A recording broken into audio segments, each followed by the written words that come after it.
నమస్కారం. వార్తలకు స్వాగతం. ముందుగా ముఖ్యాంశాలు. ఘనంగా సీఎం జగన్మోహన్ రెడ్డి జన్మదిన వేడుకలు పాల్గొన్న ప్రభుత్వ సలహాదారు Sajjala Ramakrishna Reddy.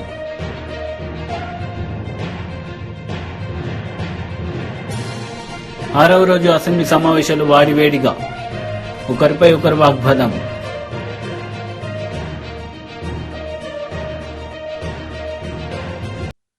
Take enable learning and teaching స్టాల్ను సందర్శించిన ఏపీ సీఎం వైఎస్ జగన్. ఈ సందర్భంగా ఆయన ప్రసంగించారు.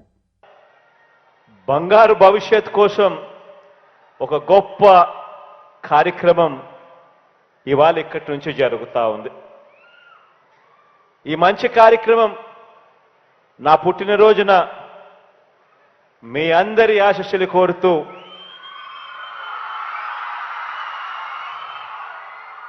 మీ అందరి చిక్కటి చిరునవ్వుల మధ్య,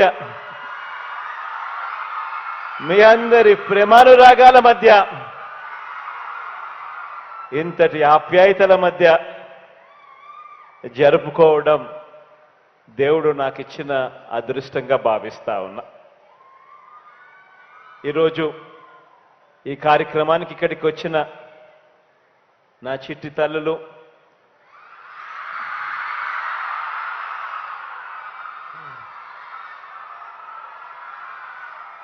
చిట్టి పిల్లల మధ్య, నా అక్కలు నా చెల్లెమ్మల మధ్య, అవ్వ తాతల మధ్య, సోదరులు స్నేహితుల మధ్య ఈ కార్యక్రమం జరుపుకుంటూ మీ అందరి ప్రేమానురాగాలకు ముందుగా రెండు చేతులు జోడించి పేరు పేరున హృదయపూర్వకంగా అభినందనలు తెలియజేస్తున్నాను, కృతజ్ఞతలు తెలియజేస్తా ఉన్నాను.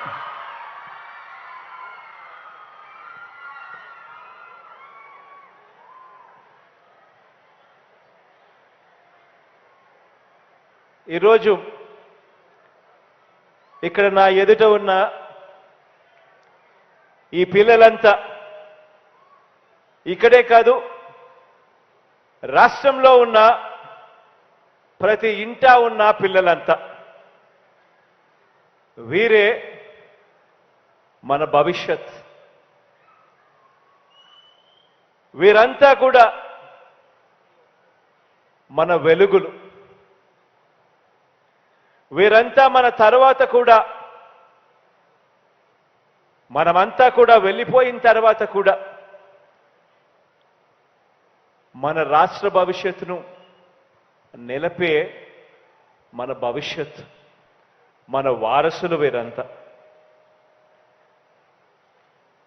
వీరి భవిష్యత్ గురించి ఆలోచించి మన రాష్ట్రంలో ఉన్న ప్రతి బిడ్డ ప్రపంచంలో పోటీ పడే పరిస్థితిలోకి రావాలి. ఆ పోటీలో మన పిల్లలు గెలవాలి అని ఆశిస్తూ, అని కోరుకుంటూ ఈ 55 నెలలు ప్రతి అడుగు కూడా అధికారంలోకి వచ్చిన వెంటనే ఈ 55 నెలలుగా ప్రతి అడుగు కూడా ఒక విప్లవాత్మక మార్పులు తీసుకొచ్చే దిశగా అడుగులు పడ్డాయి. అందులో భాగంగానే వరుసగా రెండవ ఏడాది ఈ రోజున గవర్నమెంట్ బడులలో చదువుతా ఉన్న 8వ తరగతి పిల్లలకు ఈరోజు ట్యాబులు ఇచ్చే కార్యక్రమం శ్రీకారం చుడతా ఉన్నాం. రాష్ట్ర వ్యాప్తంగా కూడా 10 రోజుల పాటు ప్రతి ఎమ్మెల్యే కూడా ప్రతి మండలాన్ని కూడా సందర్శిస్తూ ఈ కార్యక్రమంలో పాల్గొనేట్టుగా మరో 10 రోజుల పాటు ఈ కార్యక్రమం జరుగుతుంది. 8వ తరగతి పిల్లలకు ట్యాబులు ఇచ్చే ఒక మంచి కార్యక్రమం 10 రోజుల పాటు కొనసాగుతుంది. ఈరోజు మనం ఇచ్చే ఈ ట్యాబులు కేవలం ట్యాబులు మాత్రమే కావు. ప్రతి చెల్లెమ్మకు ఒక మంచి అన్నగా, ప్రతి అక్కకు ఒక మంచి తమ్ముడిగా, ప్రతి పిల్లాడికి, ప్రతి పాపకు ఒక మంచి మేనమామగా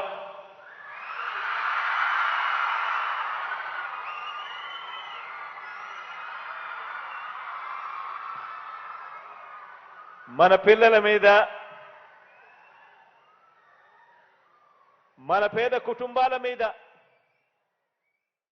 6వ రోజు అసెంబ్లీ సమావేశాలు వాడివేడిగా కొనసాగాయి. ఒకరిపై ఒకరు వాగ్వాదం ఆడారు. बातें करने के बाद छोटी बातें करते हुए बड़ी शर्म आती है, लेकिन अफसोस क्या करना पड़ता है कि पुराने शहर में हम से यूजी केबल, बंच केबल के लिए भी दरखास्त देते हैं तो वो केबल भी नहीं दिया जाता है। ट्रांसफार्मर एडिशनल होना है पुराने शहर में। पावर कट्स नहीं होंगे रियासत में, लेकिन पुराने शहर में बहुत मर्तबा पावर कट्स होते हैं और पावर कट्स की वजह यही है कि ट्रांसफार्मर्स पर लोड ज्यादा है और ट्रांसफार्मर्स की जो कैपेसिटी है 100 की है तो उसको बढ़ाना है। अगर 200 चेंज की है तो उसको बढ़ाना है। ये छोटे मोटे काम हुए नहीं, जिसकी वजह से। And one more thing sir, एफओसीज है। एफओसी मतलब सेंटर्स होते हैं जो जाते हैं, अटेंड करते हैं। We were requesting for more FOCs to be added on in old city, but that also has not been address sir. I hope that this government would address our problem sir. एक मेरी constituency में चंद्रायन गुट्टे में एक area है जिसको supply city से नहीं आती है, इसको सप्लाई आती है तो गगन पहाड़ से, महेश्वरम से या कांटेदन से आती है। तो हमने बार बार मुतालबा किया कि सिटी लिमिट्स में इसको लाइए, लेकिन उसको नहीं लाया गया। 180 स्क्वायर mm केबल के लिए भी हमने दरखास्त की, लेकिन नहीं हुआ। मैं आपके जरिए हुकूमत से एक मुतालबा करना चाहता हूं कि पुराने शहर में बहुत जगहों पे तार लटक रहे हैं और लटकते हुए तारों को ऊंचा करने के लिए एक 500 पोल्स की जरूरत है पूरे पुराने शहर में। अगर वो भी कुछ नहीं कहा, मगर ये कोई तरीका नहीं है। स्पीकर सर,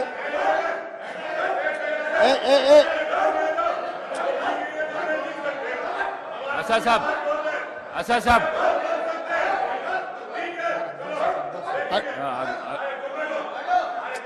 अकबर साहब, अकबर साहब, अकबर साहब, स्पीकर सर, बैठिए, बैठिए, आपको माइक देता हूं। स्पीकर सर, बैठिए, बैठिए। इतना नहीं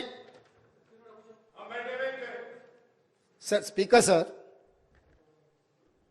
अकबर साहब ने 6 बार चुनाव लड़के 6 बार चुन के आए, इसीलिए हमारे सरकार मेजॉरिटी मिलते ही अकबरुद्दीन ओवैसी जी को हम प्रोटेम स्पीकर बनाए। हम जितना उनको, वो पार्टी को, माइनॉरिटी को जितना मौका देना है हम कोशिश किए। ये 1 minute, yes, because of your seniority, this is not any out of turn quota. We have respected your seniority and your experience. That is what I wanted to clarify. At the same time, he has to respect colleague member.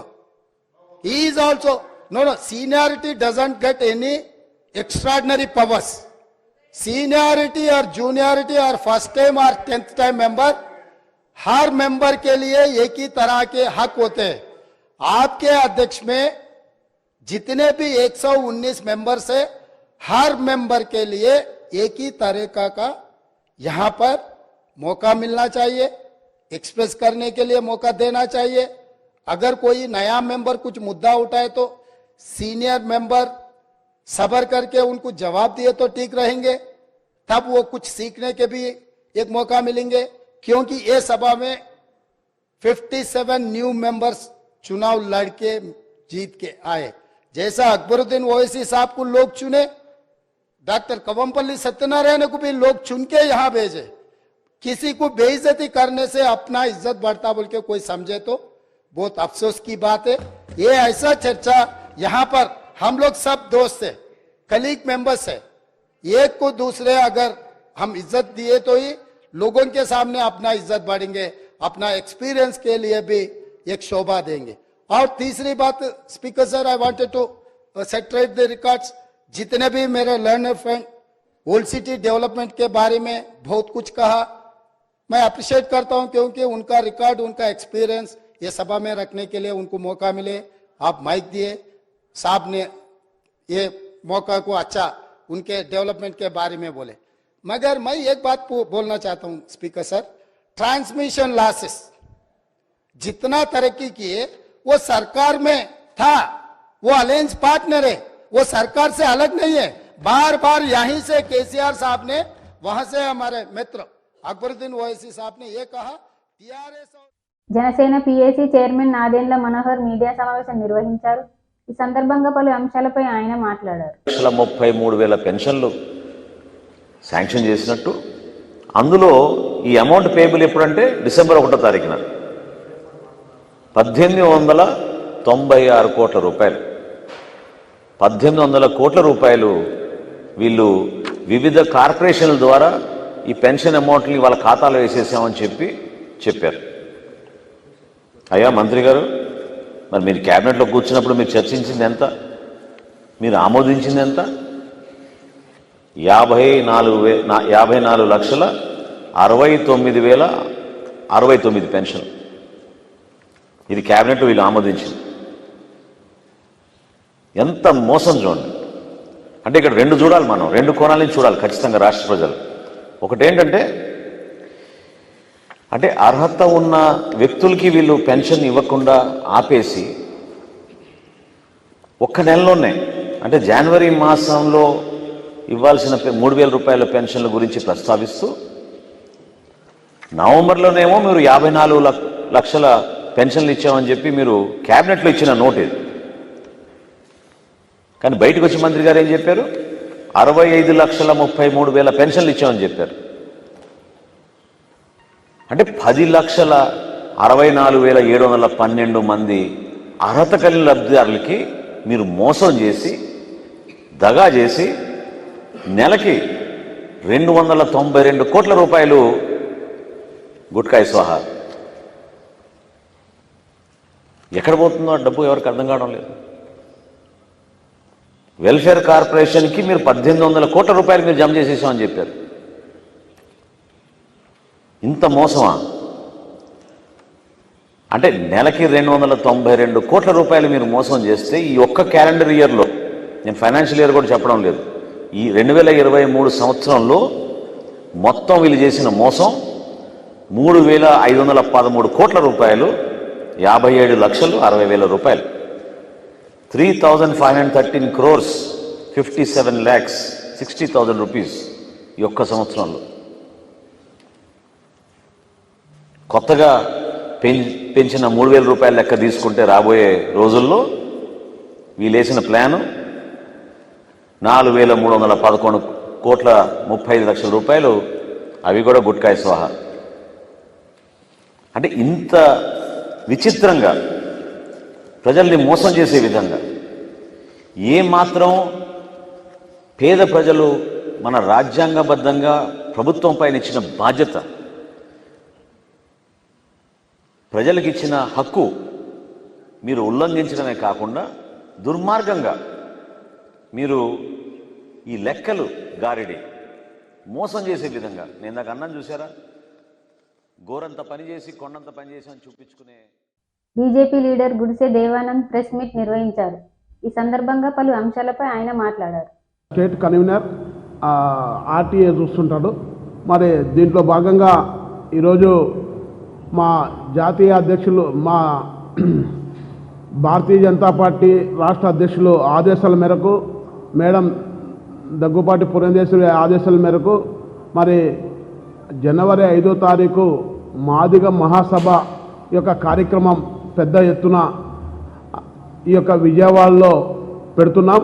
దీనికి ముఖ్య అతిథులుగా గౌరవనీయులు పెద్దలు Bharatiya Janata party SC Morcha అధ్యక్షులు లాల్ సింగ్ ఆర్య గారు, కేంద్ర మంత్రివర్యులు సాంఘిక సంక్షేమ సహాయ మంత్రులు నారాయణ స్వామి గారు, అదేవిధంగా జాతీయ పార్టీ ఎస్సీ మోర్చా ప్రధాన కార్యదర్శి సౌత్ ఇండియా అధ్యక్షులు శంభునాథ్ తొండియా గారు పాల్గొంటున్నారు. మరి రాష్ట్రంలో ఉండే భారతీయ జనతా పార్టీ ముఖ్య నేతలందరూ ఈ యొక్క బహిరంగ సభలో పాల్గొంటున్నారు. ముఖ్య ఉద్దేశం ఏమంటే, ఈ యొక్క నరేంద్ర మోడీ గారి యొక్క ఆధ్వర్యంలో అనేక వెనకబడిన కులాలకి ప్రాధాన్యత ఇస్తూ ఈరోజు దేశంలోనే ఆదర్శంగా ఉన్న తీరుని మనం ఒకసారి గమనిస్తే అబ్దుల్ కలాం నుండి రామ్నాథ్ కోవింద్ వరకు, అదేవిధంగా గిరిజన మహిళ అయిన ఈరోజు ముర్ము గారి యొక్క రాష్ట్రపతిని నియమించేంత వరకు అనేక కులాలకి మతాలకి ప్రాధాన్యత ఇచ్చి ఈరోజు ప్రత్యేకతను ఉన్న ఈ జాతీయ భావం కలిగిన నరేంద్ర మోడీ గారి నాయకత్వంలో నవంబర్ 11వ తేదీ హైదరాబాదులో మాదిగల విశ్వ సభకు ఏ విధంగా జన సందర్భంలో మన మోడీ గారు ఇచ్చిన ఏదైతే హామీ ఉందో వర్గీకరణ విషయాన్ని ఆ యొక్క విషయం మీద ఈరోజు ఆంధ్రప్రదేశ్లో మాదిగల్ని ఈ యొక్క ఆలోచన వాళ్ళ యొక్క ఆ ఇబ్బందుల్ని ఈరోజు దేశ ప్రధాని దగ్గరుండి చూశాడు కాబట్టి ఈరోజు ఈ యొక్క ఈ రాష్ట్రంలో ఉండే మాదిగల యొక్క ఆలోచనకు అనుగుణంగా ఈరోజు భారతీయ జనతా పార్టీ గత అనేక సంవత్సరాల నుంచి ముందుండి పోరాడుతున్న విధానాన్ని మీరు గమనించారు. దాంట్లో భాగంగానే మేము నవంబర్ 20వ తారీఖు ఎస్సీ మోర్చా ఆధ్వర్యంలో సంవిధాన గౌరవ పక్వాడా అనే ఒక కార్యక్రమం ద్వారా దాదాపు 640 మండలాల్లో బైక్ ర్యాలీల ద్వారా పాల్గొని జిల్లా హెడ్ క్వార్టర్లోన మండల హెడ్ క్వార్టర్లోన BRS leader Vinod Kumar media సమావేశం నిర్వహించారు. ఈ సందర్భంగా పలు అంశాలపై ఆయన మాట్లాడారు. అవి ఎంత గాల్లో ఊడిపడ్డాయా కరెంట్ ఉత్పత్తి కేంద్రాలు? నువ్వు ఉన్నప్పుడు 7,000 మీ కాంగ్రెస్ పార్టీ చివరి ముఖ్యమంత్రి కిరణ్ కుమార్ రెడ్డి గారు తెలంగాణ రాష్ట్రానికి అప్పచెప్పినప్పుడు 7,778 మెగావాట్లు, ఇవాళ 18,000 మెగావాట్లు ఉత్పత్తి అవుతున్నాయి. ఇంకొక 7,000 మెగావాట్లు ఒక సంవత్సరం లోపల ఉత్పత్తి కాబోతున్నాయి. ఇవి ఉత్తగా ఊడిపడతాయా? ఇలా కాళేశ్వరం ప్రాజెక్టు, అదేవిధంగా పాలమూరు ఎత్తిపోతల ప్రాజెక్టు, కాళేశ్వరము గోదావరి నది పైన, కృష్ణా నది పైన పాలమూరు ఎత్తిపోతల ప్రాజెక్టు. అయితే మేము చెప్పినాం, మీరు నిర్మిస్తున్నటువంటి అన్నిటి కంప్లీట్ చేస్తాం మేము. అసలు వాటికే ఎక్కువ పైసలు మీరు సగంలో కట్టి వదిలిపెట్టినారు. మీరు కట్టినటువంటి ప్రాజెక్టులు తెలంగాణ రాష్ట్రం రాకముందు గోదావరి నది పైన ఒకే ఒక ప్రాజెక్ట్ ఉన్నది, ఎస్ఆర్ఎస్పి ప్రాజెక్టు. మీరు నిర్మాణం మొదలుపెట్టినరు శ్రీపాద ప్రాజెక్టు, అది కంప్లీట్ చేసాం మేము. ఇంకా 4-5 బ్యారేజీలు కట్టాం గోదావరి నది పైన, అన్నారం, సుందిల్లా, మేడిగడ్డ, తుపాకులగూడెం, దుమ్మగూడెం, 5 కొత్తగా కట్టినాం గోదావరి నది పైన. కాదంటవా? ఇవాళ గౌరవెల్లి ప్రాజెక్టు 1.8 టీఎంసీ ఉంటే దాన్ని 8 టీఎంసీల కింద మార్చినాం. మల్లన్న సాగర్ 3-4 ఉంటే దాన్ని 50 టీఎంసీలకు మార్చినాం.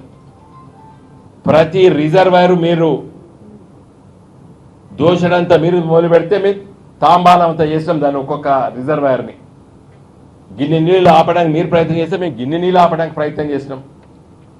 అవన్నీ కన్స్ట్రక్షన్ కాలేదా? అప్పులు అప్పులు అప్పులు అంటున్నారండి. ఇలా ప్రజల ఆస్తులు ఇవన్నీ ఇలా కేసీఆర్ గారు సొంతంగా కోసం కట్టుకున్నాడా?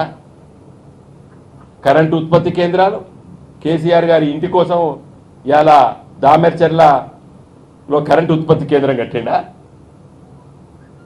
ఇలా మనుగురులో కట్టింది కేసీఆర్ ఇంట్లో 4 లైట్ల కోసం పెట్టుకున్నాడు ఆయన. ఏం మాట్లాడతారు వీళ్ళు? ఇలా ఇంత ఆస్తులు ఉన్నాయి. ఎవరి ఆస్తులు అవి? ప్రజల ఆస్తులు అవి, ప్రజల కోసం నిర్మించిన ఆస్తులు అవి. 1 కాదు 2 కాదు, ఇలా 5 మెడికల్ కాలేజీలు తెలంగాణ ఏర్పడ్డప్పుడు దాంట్లో 2 పాతే ఉస్మానియా గాంధీ స్వాతంత్రం రాకముందు కట్టినాయి. ఈ 60 సంవత్సరాల కాంగ్రెస్ పార్టీ, తెలుగుదేశం పార్టీ, కేంద్రంలో బీజేపీ పార్టీ పరిపాలిస్తే తెలంగాణలో 65 ఏళ్లలో కట్టినై 3 మెడికల్ కాలేజీలు. అది కూడా ఒకటి private medical college, Kakatiya medical college. Private వాళ్ళు కడితే 76లో గవర్నమెంట్ తీసుకున్నది. సొంతంగా 60-70 ఏళ్ల కాంగ్రెస్, తెలుగుదేశం, బీజేపీ ఈ దేశాన్ని రాష్ట్రాన్ని పరిపాలించారో 2 మెడికల్ కాలేజీలు పెట్టారు. ఆదిలాబాద్లా, నిజామాబాద్లా. ఉస్మానియా మెడికల్ కాలేజు స్వాతంత్రం రాకముందే, గాంధీ మెడికల్ కాలేజు బ్రిటిష్ వాడు కట్టిండు, మన గాంధీ పేరు మార్చుకున్నాం. కాకతీయ మెడికల్ కాలేజ్ వరంగల్లో ప్రైవేట్ వాళ్ళు కట్టిండ్రు, 76లో రాష్ట్ర ప్రభుత్వానికి అప్పచెప్పారు. 75 సంవత్సరాల స్వతంత్ర భారతదేశంలో తెలంగాణ ప్రాంతంలో కాంగ్రెస్ పార్టీ తెలుగుదేశం పార్టీలు కట్టిన రెండు, ఒకటి ఆదిలాబాద్లా, ఒకటి నిజామాబాద్లా. ఇవాళ కేసీఆర్ గారి నాయకత్వాన 30 మంత్రి అంబటి రాంబాబు మీడియా సమావేశం నిర్వహించారు. ఈ సందర్భంగా పలు అంశాలపైన ఆయన మాట్లాడారు. నా తల్లిని దూషించావు నువ్వు, నీ సంగతి తేలుస్తాను, మర్చిపోను అన్నావు. నువ్వు మర్చిపోయావు. ఇప్పుడు ఇంకో మాట ఏమన్నాడు, పంచాయతీ ఎన్నికల్లో పోటీ చేసి గెలవనటువంటి లోకేష్ పంచాయతీరాజ్ మంత్రి అయ్యాడు, ఏమిటి కర్మ అన్నాడు. అన్నావు కదా, మళ్ళీ ఏం మాట్లాడతాడో చూసా నేను. ఆయన చేసింది పాదయాత్ర జగన్మోహన్ రెడ్డి గారి పాదయాత్ర లాంటిది కాదంట, ముద్దులు పెట్టుకునే పాదయాత్ర కాదంట. జగన్మోహన్ రెడ్డి గారు వస్తే ముసలి వారిని ఆప్యాయంగా పలకరించి గుండెలకు హత్తుకొని ఆయన ముద్దు పెడితే దాన్ని అపహాస్యం చేసే విధంగా మాట్లాడారు మీరు. పాదయాత్ర తర్వాత జగన్మోహన్ రెడ్డి గారు ఈ రాష్ట్రంలో ముఖ్యమంత్రి అయ్యారు. ఆ పాదయాత్రకి ఈ పాదయాత్రకి పోలిక ఎక్కడుందని నేను అడుగుతా ఉన్నా. అది గొప్ప పాదయాత్ర అని పోల్చేటటువంటి ప్రయత్నం పవన్ కళ్యాణ్ గారు చేశారు. పాపం, దురదృష్టం. నేను ఇంకో మాట కూడా చెప్తున్నా. పవన్ కళ్యాణ్ గారు ఏమన్నారంటే,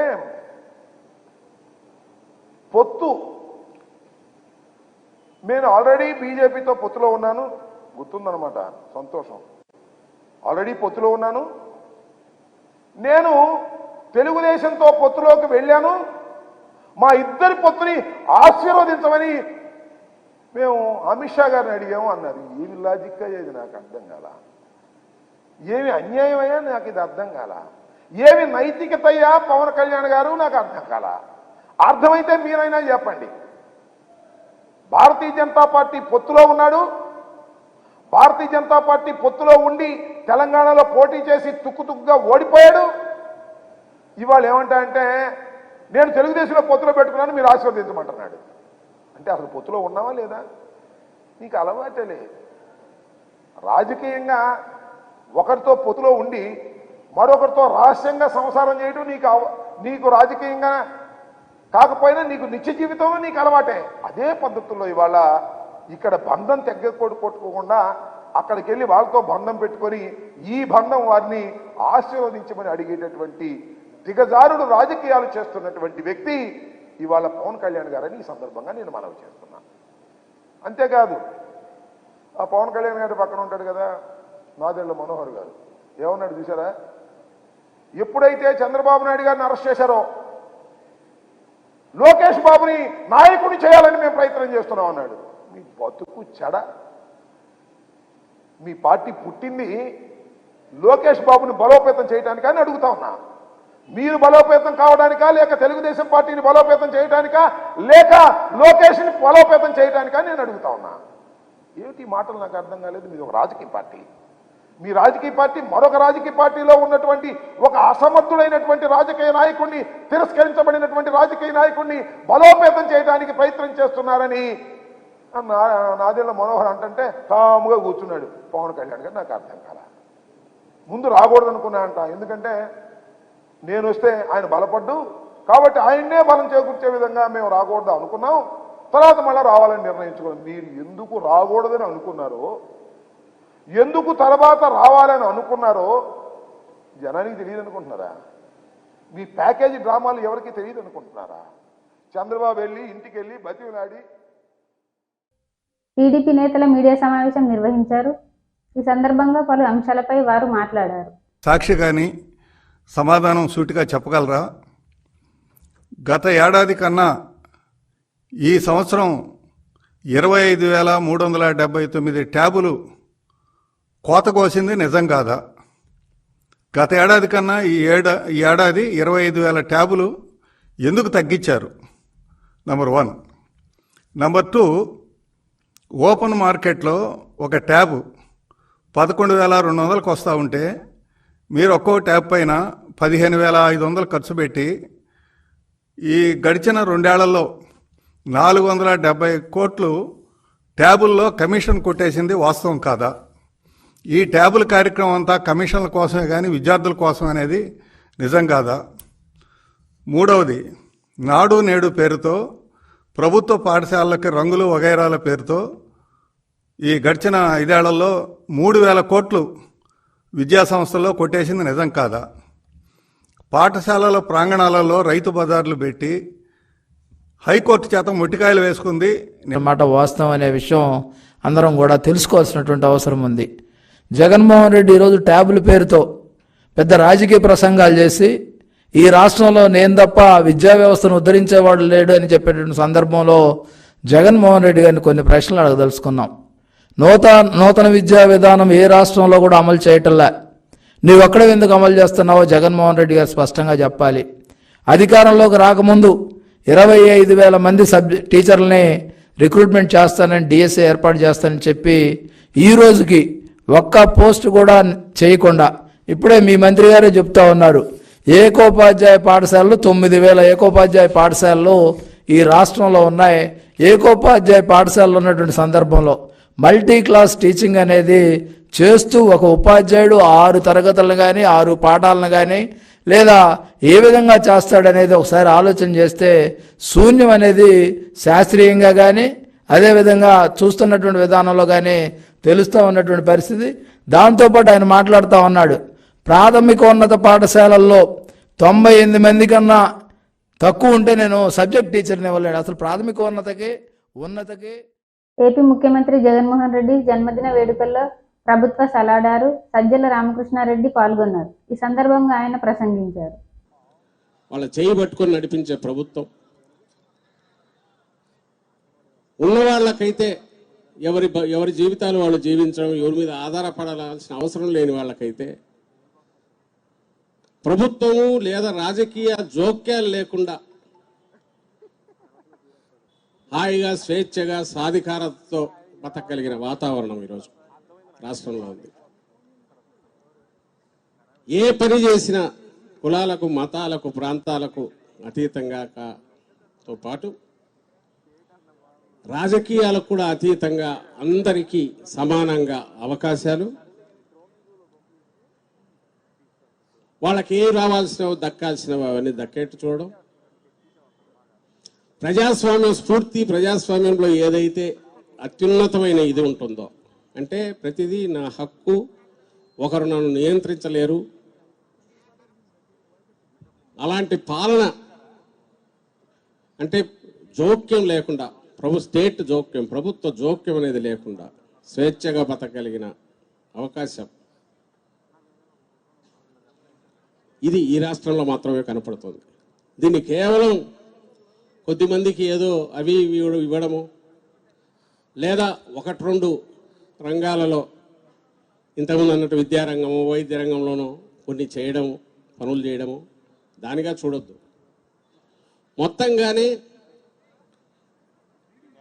ప్రభుత్వ ప్రమేయం లేనిది ఏమీ, రాజకీయ ప్రమేయం లేనిది ఏది జరగని పరిస్థితి నుంచి ఎప్పుడైతే జగన్మోహన్ రెడ్డి గారు శాచురేషన్ బేసిస్ మీద అన్ని ఇవ్వడం, అలాగే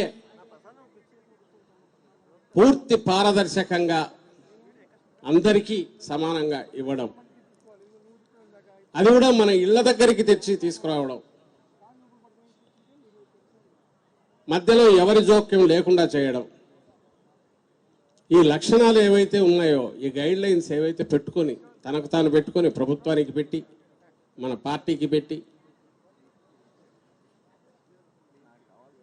అందరినీ ఒకే పద్ధతిలో చూస్తుంది ప్రభుత్వం.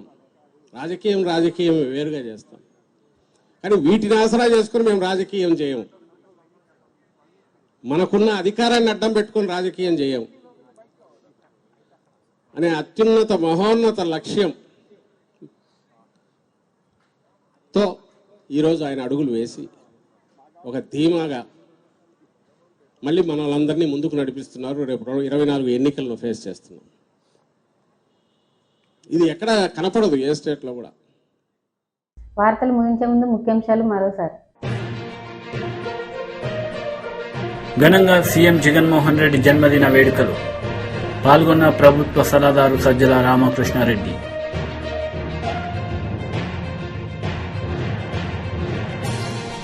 ఆరవ రోజు అసెంబ్లీ సమావేశాలు వాడివేడిగా, ఒకరిపై ఒకరు వాగ్వాదం.